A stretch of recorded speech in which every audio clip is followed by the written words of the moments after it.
So welcome to the Riversun source block, and we're going to take you on a tour through 40 years of importation of grapevine varieties and clones. But just before we do that, there's a couple of things you need to bear in mind. If you look down the row, you'll see we're on 3.5 metre wide spacings and 3.5 metre high canopy. And essentially that's because here we are growing propagation material for our nursery business. However, in the first 3 bays of every row, we are holding fruit so we can compare clones and, across the season. So that's the first thing. Second one is everything in here is ungrafted. It's important to realise there are over 80 viruses of grapevines around the world. In New Zealand we know of about 20. Every time you introduce a virus into a clone, there is a chance of significantly or subtly changing the clonal properties. So to avoid that risk, everything in here is not grafted. And the third point is that they're growing on classical Gisborne alluvial soils, very deep and very fertile. We're talking 10 metres of pure silt. So if you bear all those things in mind, and the last one is we are in organics transition, so a lot of copper sulphur sprays and biologicals, seaweed products. So if you see any deposits on the berries, that explains it. The first one we're going to look at here is Pinot Noir Clone 5, one of a handful of clones imported by Bill Irwin, the founder of Matafero Wines, right here in Gisborne, back in the 1970s. At the time he introduced Pinot Noirs Clone 4, 5, 6, 13 and 22.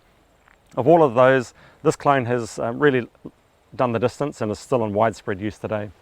So Nick, tell us what you're seeing here in terms of bunch architecture, flavours on Clone 5. Well, Clone 5 is a selection from France, Pommard, by Dr. Harold Omar. It's been around a number of years, as Jeff says, and again, those early imports, it's the one that's planted the most around New Zealand. So quite a high proportion of Clone 5 around in the New Zealand vineyard, and it's a very important blending component to many of our top Pinot Noirs in New Zealand. For me, it has forward berry fruit flavours, and I think that's an important factor in a lot of the wines we're seeing from Clone 5. And each year you can follow that berry fruit flavour that comes through on the palate, and I think that's an important thing. The fruit on the vine, quite big bunches. In my opinion, you know, often the skin's quite thin and it can be susceptible to botrytis. It is early ripening though, and so quite often it's more advanced than the other clones around it. So set's normally very good, and mostly you get a good crop on Clone 5. There has been years where it's susceptible to a bit of poor flowering and you've had lower yields, but in this case you can see quite productive. All of the vines that you're going to see over this tour through 40 years of importation are basically untouched. So we're deliberately trying to show their production potential rather than trying to grow fruit for making a wine. So just bear that in mind as we move on. So let's now head across the next row to Pinot Noir Clone 114, the first of the Ontave imports. Just before we go and have a look at Pinot Noir Clone 114, we'd just like to tell you a bit of a potted history of the importation of a handful of clones out of Burgundy.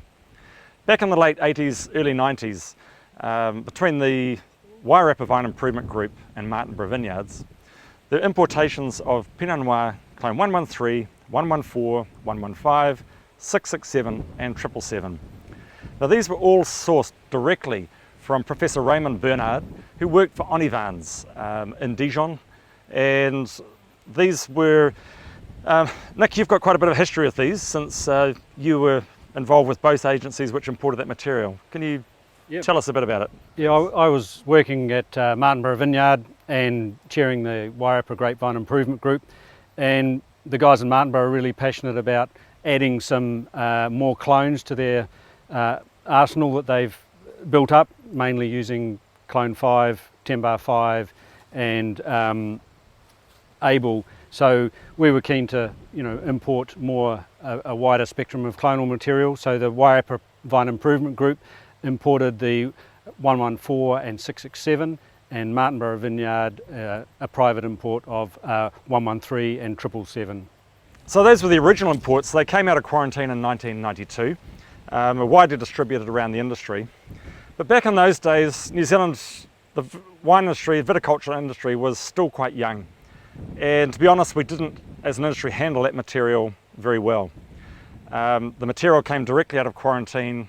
Those two importing agencies, the Wairapa VIG and Martinborough Vineyards, sent it to their selected nursery for rapid multiplication because they wanted to get vines into the ground as soon as possible. So the nursery grafted the 3 vines of each clone come out of quarantine, giving you maybe 100 buds. They were grafted onto a range of rootstocks, which hadn't been virus tested, planted in the nursery, trellised up 6 foot high. All the scion wood was harvested off those vines, used as propagation material, while the mother vines were sent off to the client. And that process happened for the next 2 or 3 years. So you had 3 or 4 generations of rapid multiplication, grafting onto a range of unvirus tested rootstocks. 2 problems with that. Every time you graft a grapevine onto a rootstock, there's a chance of introducing viruses. Back in the 1980s, our virus testing technology was pretty limited, and our awareness of the importance of virus wasn't as high, certainly, as it is now. So we do know in hindsight certain viruses were introduced, particularly leaf roll type 2, and that has shown up around the industry in 777. Some say that's not a problem, others have some question marks about that. But the other issue, not only the viral one, is every time you handle that material, you risk losing your traceability back to the original importation. In Riversun back in 1998, Nick and I, both involved in the Vine Improvement Group, realised there were some real issues with a lot of the material that brought into the country. We didn't have the traceability. We were therefore not able to certify to the clonal level. We could only certify that it was Pinot Noir, but not to the clone. As a nursery dedicated to trying to produce the best quality vines in the world and be able to prove it, when we started our importation program in 2003, not only did we bring in new clones of Pinot Noir out of Burgundy, we re-imported Pinot Noir 114, 115, 667 and 777. And that means that we now have the real deal.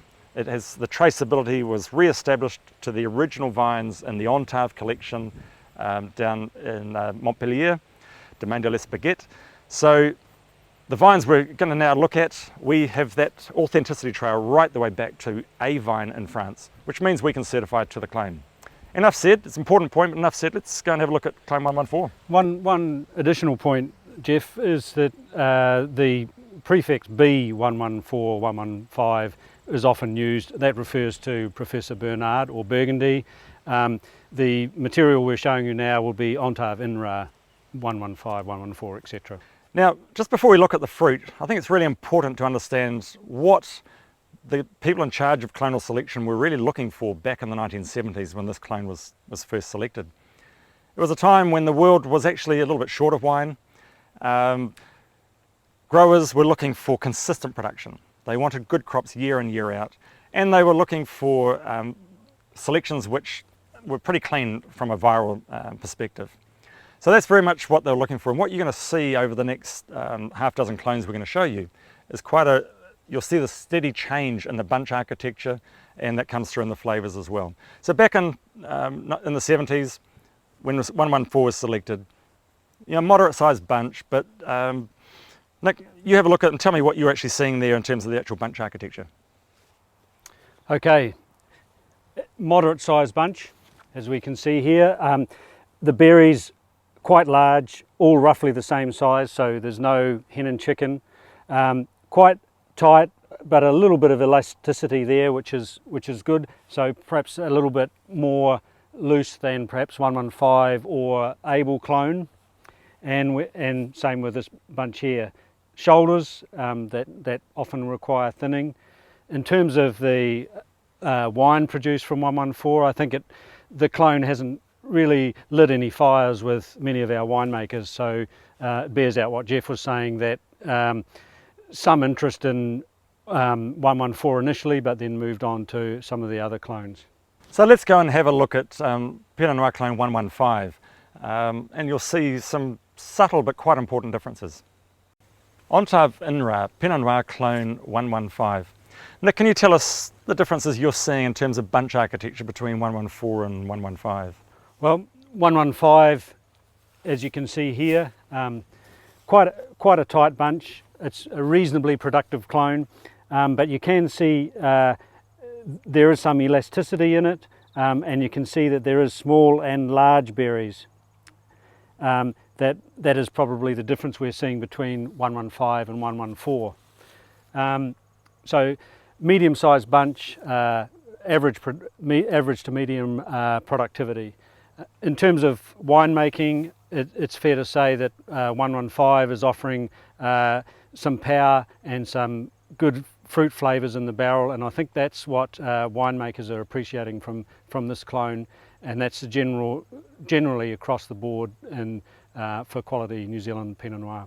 So let's step forward a whole decade to 1980, the next generation of releases from Ontav, which was Pinot Noir Clone 667. Let's go and have a look. Pinot Noir Clone 667. 10 years later, 1980. What changed in the sort of selection parameters for the clonal selection guys over those 10 years? As there was an increasing demand for higher quality wines, they were looking for smaller bunches, smaller berries to give more concentration of flavour, but also they were looking for more open bunches, and that's about disease tolerance. The open bunch lets the air through, helps to keep the botrytis pressure down. So perhaps Nick, if you want to tell us what you're seeing, is what I'm telling you actually bearing out in the fruit here? Well, what I'm seeing here of 667 is we're getting slightly smaller bunches than we've seen in the previous clones, and reasonably loose. There's a bit of elasticity in there. In the field, I would tend to say that 667 is a little bit more productive than perhaps we're seeing here on own roots, so there's some important distinctions to make. In terms of the winemaking, it is quite a widely planted clone 667, and I think winemakers are generally enjoying it for its some really good properties, really good fruit flavours, really good tannin, and seems to set reasonable crops each year, although having said that, this year is the exception in many areas.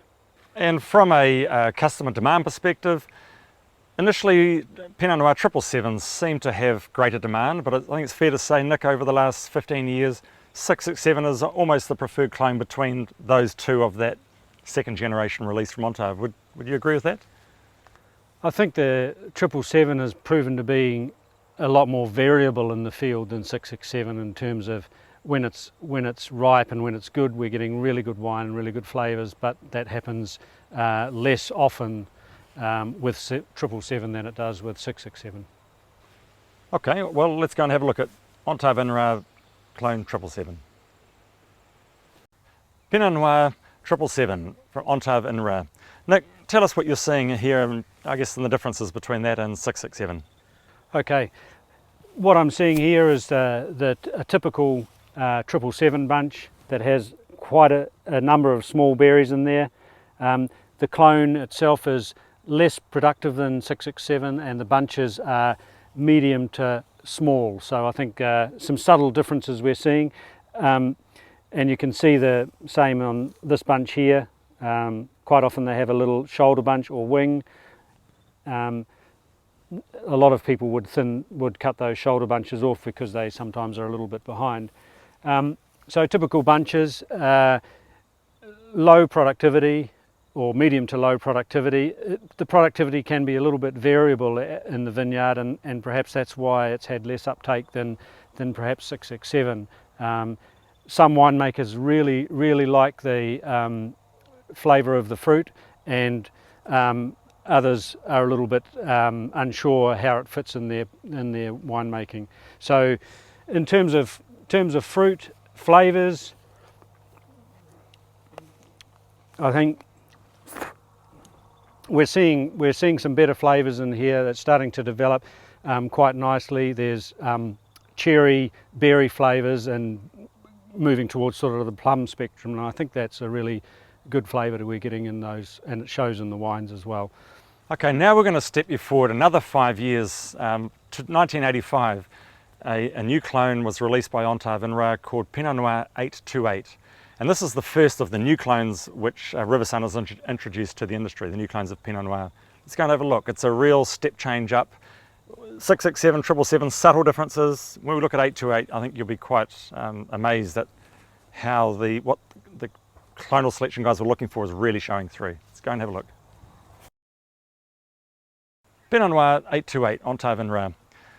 First released in France back in 1985, and this is the first of the Pinot Noir clones that we at Riversun have introduced, which is new to the New Zealand wine industry. Nick, tell me what you're seeing here.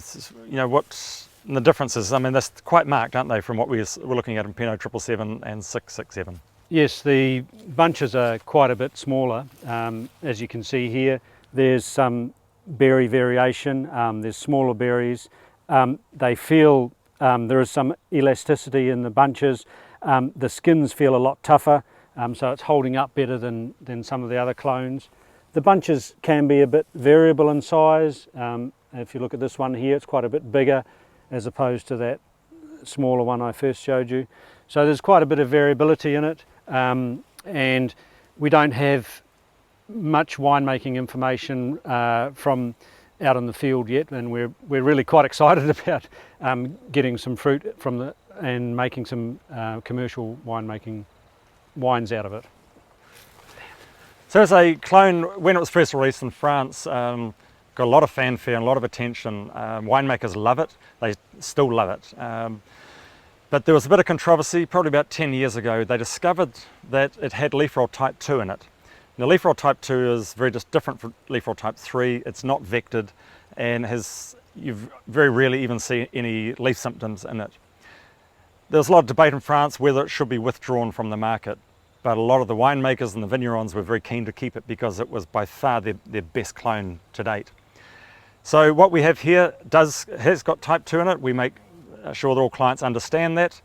We have grafted it across 13 different rootstocks. Type 2 leaf roll can cause some graft incompatibilities. Only ever been recorded in France on 5BB rootstock. We grafted it across 13, the main 13 rootstocks in New Zealand 4 years ago now, and been observing those and have seen no issues, even on 5BB incidentally. So Ontave, once they assessed those trials that we ran here, agreed to release it into the New Zealand market. And I must say, so far, a lot of excitement. The winemakers and the growers who have come and seen it in the block are very excited about it. It's been a top seller for us. And comments I've had from winemakers who have seen it overseas, in France and in the States, really rate it very highly in terms of the complexity. As a single clone wine, they say that it's the most complex wine that they've tasted from a single clone of Pinot Noir. So a lot of interest. As soon as we release this, it's always gone to a very strong demand, and that continues to today. Now I'd like to move forward another 5 years to the most recent selection we have from Ontave, Pinot Noir 943. Let's go and have a look. Pinot Noir Clone 943 from Ontave INRA, released in 1989.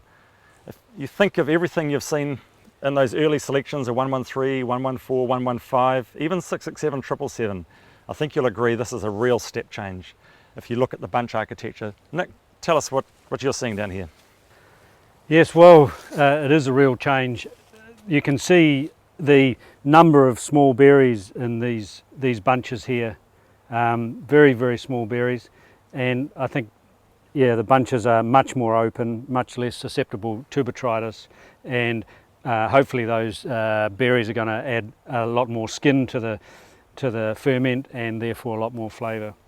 And you know, we're really quite excited about this clone as well, because we made some microvins from this in 2007, and there were, you know, microvins are notoriously bad for assessing wine, but you know, the wine was fantastic, and there was lots of comments from the winemaker panel that we had to look at them that thought the 943 was particularly spectacular. 943, the most recent of our Ontave imports. There are more on the pipeline. In France they now have the 1000 series, but not yet available to us here in New Zealand, but we keep twisting their arm trying to get access to that. Just before we close, we'd like to go and look at an Australian clone we imported, Pinot Noir MV6. Let's go and have a look at it. Pinot Noir MV6. When we first announced to the world back in 2002 that we were going to open up our own quarantine, we called for expressions of interest for material for us to bring in. And one of the first approaches we had was from the Prince of Pinot Noir in New Zealand, Larry McKenna, down at Escarpment Vineyards. Larry had seen this clone in Australia. It's the preferred clone over there. He was pretty excited about it, so we got access to it. I think it originates from the Griffith Research Centre in Australia. Nick, tell me what you're seeing here and whether you think Larry's onto something or not. Yeah, well, again, it is a compact bunch, quite small, reasonably tight, but it seems to have, you know, quite tough skins. And that's what we're looking for, is in terms of keeping resistance to botrytis, and I think that's very important. There's some small berries in there. That bunch is a little bit more open, that one a little bit tighter. So there's some variability. Small compact bunches, medium productivity. I don't know anything really about the winemaking capabilities of this clone. We made a microvin in 2007, and we're very happy with the wine from that microvin. And I think when clients have come through over the last 4 or 5 years, walking through the whole panel of Pinot Noir clones, in the early days they kind of almost bypassed MV6. I'm not sure whether it's because there was an anti-Aussie feeling or what it was, but they were all more focused on the ONTAV imports, and particularly the 828943.